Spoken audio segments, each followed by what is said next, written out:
All right, so we've been seeing a pretty strong rally in the markets the last couple of days. In fact, the S&P 500 is up 7% in the last 6 trading days, and it has broken above its downtrend resistance, all right? Broken through that downtrend resistance and is close above that 50 moving average. So of course, the $1 million question is, have we seen the bottom? Is this the bottom of this bear market? Are we going to start the next bull market right here? Or is this just setting up to be another bear market rally? And are we going to go even lower for the rest of the year? So let's take a look at reasons why it may be the bottom and reasons why it may not be the bottom. Let's look at both sides of the argument. And let's begin with the technicals. Let's look at charts.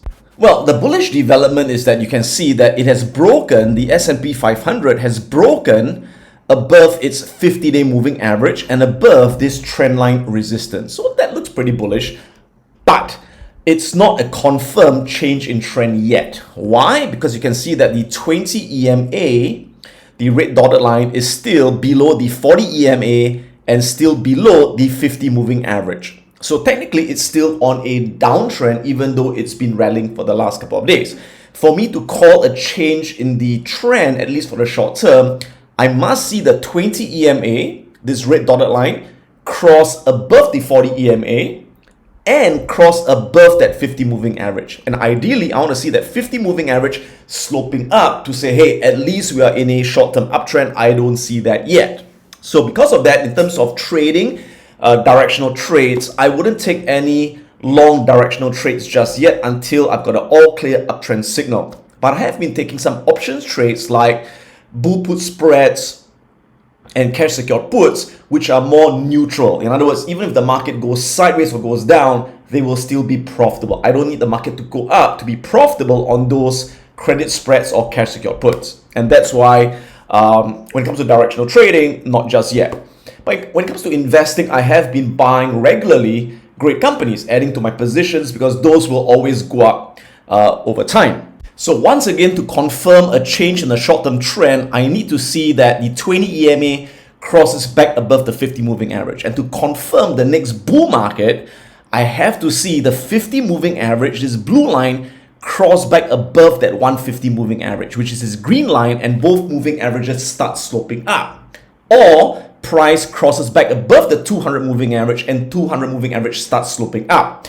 Now, some of you may say, but Adam, by the time that happens, the price would have gone a lot higher for these moving averages to catch up. Correct. And that's why you never know when it's a bull market, a confirmed bull market, until the market goes a lot higher. And it's only then that you can confirm it's a bull market. Now, personally, I would say it's about 50-50, but I'm leaning more, personally, I'm leaning more to the camp that I think that we have bottomed. Now, again, I could be wrong. I think that we have bottomed, but doesn't matter what I think.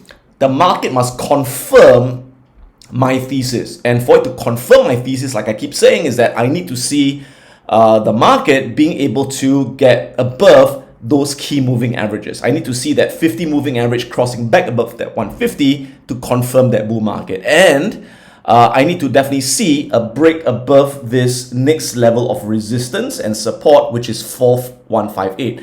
That could be a very strong level of resistance for the market if it hits and runs into that. All right. Now, the important thing about being an investor and especially a trader is you've got to be very flexible. You've got to be very flexible, which means to say, yes, you have a thesis. Like my thesis is that we have bottomed, market's going up, but I got to be flexible, right?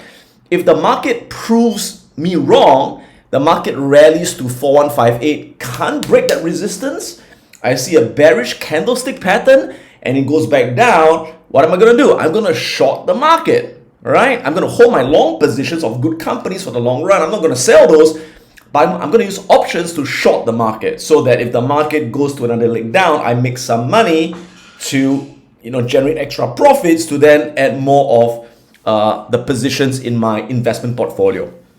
So that's why it's very, very important that, again, you can have a thesis, you can have your own prediction, if you will, but you've got to be flexible once the market proves you right or proves you wrong, okay? Now, some of you may ask, but Ed, why are you still so optimistic? Don't you see that we're going to have a recession? Don't you see that some economic data is weakening, why are you optimistic that this may be the bottom? All right. Now remember, the main reason why we got into this bear market is because of high inflation. That's the main reason. And the high inflation is causing the Fed to raise rates aggressively to bring down inflation, and people fear that this will force the economy into a deep recession that will cause company earnings to decline significantly. And I don't see that getting worse. Why? Well, I've mentioned many times in my last few videos that there are clear signs that inflation has already peaked. Commodity prices are coming down, agricultural commodity, oil prices, gas prices are all coming down already. All right. And again, if you take a look at the latest 5-year break-even inflation rate, which is the leading indicator to inflation, it is still on this downtrend. Right? It peaked over here, broke this trendline support, and it picked up a bit when the 9% CPI was released a few days ago, but now it's coming back down again. So in other words, the market is already realizing that, okay, inflation has peaked, we are probably going to go down in terms of inflation, which means that the Federal Reserve can start to pause or maybe even reverse their aggressive monetary policy.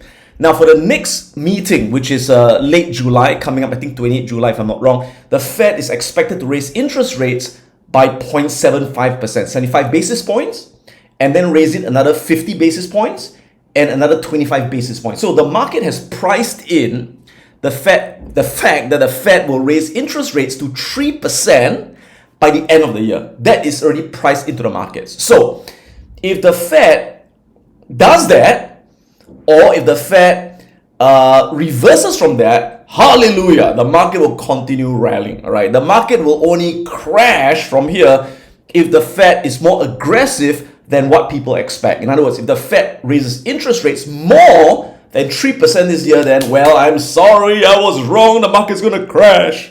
But I don't see that happening because inflation is moderating and the Fed has no reason to be more aggressive than what is currently planned. All right, so that's the first reason. Second reason is this, remember this. Now, a lot of people out there are thinking that, hey, Adam, this is going to be as bad as the 2000.com crash. He keeps saying it again and again. Financial crisis is going to, market's going to go down 50%. I agree it could happen if companies' earnings decline significantly. But has that happened? No. Let's take a look at the numbers. So we are currently in the middle of the Q2 earnings season where companies are reporting earnings, as you guys know. Now, every time before earnings season, analysts will always have an estimate what they expect earnings to be, which normally the companies will give an estimate and analysts would then consolidate these estimates. Usually what happens is that going to earnings seasons, the companies will kind of like lowball. I don't think we're going to do very well. They're going to lower their revenue and profit guidance so that they can beat it easily. That's always part of the game. All right, so let's take a look. So going to Q2 earnings, you can see that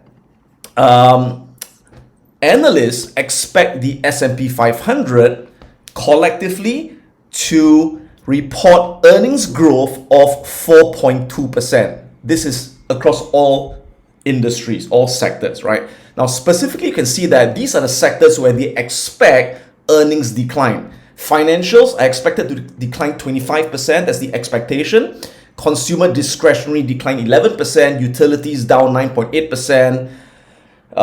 Consumer staples 1.9%. And of course, energy, they expect a growth of 255%. So some sectors expect to decline, some sectors expect to grow, but consolidated overall S&P earnings expected to go up 4.2%. So that was the expectation going into this earnings season.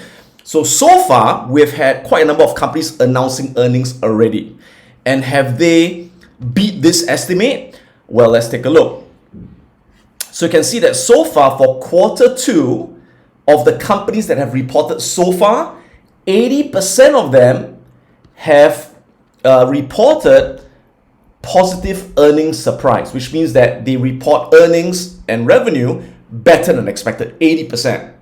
And 20% of companies have reported earnings worse than expected. For example, like Tesla came in worse than expected. JP Morgan worse than expected.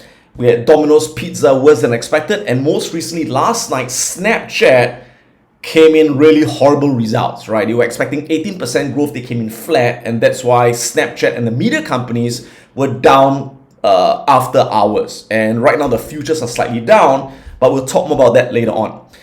So generally, so far, you can see that majority of companies are beating expectations, all right?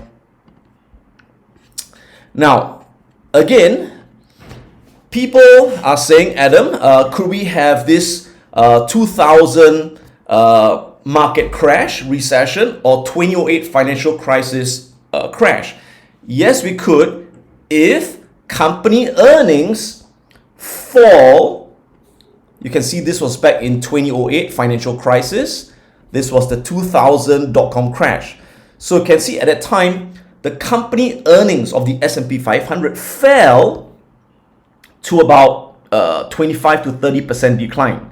This one fell 40% decline. Okay, so we got to have company earnings dropping 30 to 40% in order for us to have the crash that you guys want, that some of you are expecting. We got to have that. And do we have that yet? No, we don't, right? Because again, earnings are projected to grow in Q2, and we are beating those projections. And moving forward, if you take a look at FactSet, this is FactSet, you can go to their website. Looking ahead, analysts are expecting earnings growth of 10% for Q3 and 9% for Q4. And all in all, for the calendar year 2022, analysts are expecting an earnings growth of 9.9%. So in other words, in order for the market to crash even more, we need to have earnings decline by significant amounts. And currently we don't have that. Again, in this Q2, we're expected to grow at 4.2%, which is really low, but it's still growing. And we are beating those expectations, at least so far. And again, Q3, Q4 expected to grow as well. So it's really difficult for the market to crash even further unless we can have company earnings crashing, which we don't get. Now, what's also interesting is that among the 20% of companies that reported disappointing results, worse than expected, their share price went up. Like JP Morgan, their profits dropped 28%, share price went down for a few minutes and then went up. Domino's Pizza announced profits worse than expected, share price went up. Tesla reported earnings worse than expected, share price went up. From my years of being in the markets, one of the things I've noticed is that when a company announces bad news and bad earnings and the share price won't go down, usually that's a sign of a market bottom. All right, not 100%, but usually it's a sign of the market bottoming. Now, yesterday, Snapchat announced really bad results. They expected to grow at 18%. Their revenue came in flat. So after hours in the market, Snapchat was down 25%. So maybe that could be an exception. And they pulled down all the other social media companies. So Meta is down, Google is down, and so on and so forth. So will this be the one that will crash the market today when it opens? Let's see. I'm not sure. Maybe it might. But let's look at the futures right now. Before we move on to the next part of this video, I've got exciting news and announcement. I'll be conducting a free live online event for all my viewers really soon, where I'll go into detail on how I identify and analyze the best stocks in the market that will survive this uncertainty and help you to profit from the rebound. I'll also teach you how to develop the psychology of a winning investor and show you my ultimate investors watch list of stocks that's going to lead the next bull market. So registration is opening really soon. Seats are very limited. Click on the link in the description right now to be placed on our event priority list, and my team will send you an email invite really soon. So I look forward to seeing you at the event. Now on to the rest of the video. So far the futures market is down because of the bad earnings of Snapchat, like I said, which could bring down the market today, it may. But so far, although the futures are down, it's not down that much. It's only down like 0.44%.